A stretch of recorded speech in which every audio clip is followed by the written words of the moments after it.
Welcome to the Deep Dive.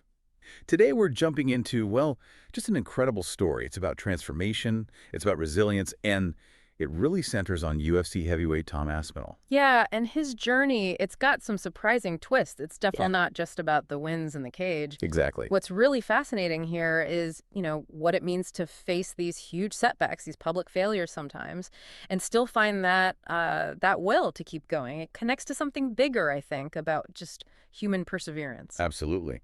And to really get a sense of his comeback, we need to rewind a bit, back to 2016.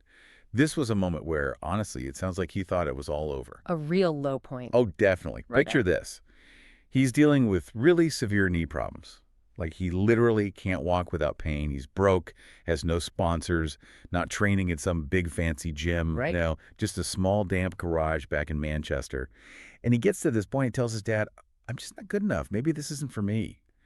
Completely felt done with fighting. Wow. And that's a moment so many people can probably relate to in their own way, that feeling of hitting rock bottom. But the turning point here is fascinating. It comes from his dad, right? A lifelong martial artist himself. Yeah. And it wasn't some big speech. No, exactly. No grand plan. Just 5 simple words. His dad just looked at him and said, then fight one more time. Goosebumps.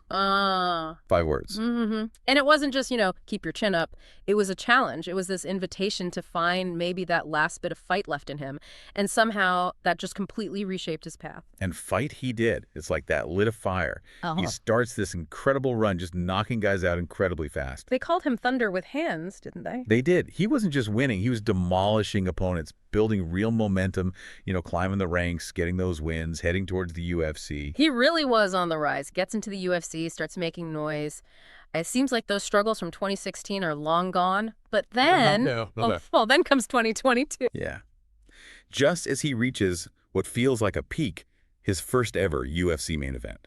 In London, hometown crowd. Disaster strikes. So tough. What happened exactly? 15 seconds in. Just 15 seconds. He throws a kick, a pretty standard leg kick, and his knee just explodes. Buckles completely. Oh, brutal. In front of Everyone, Yeah. screaming in pain. It turned out to be a massive MCL and meniscus tear, the kind of injury that honestly ends careers.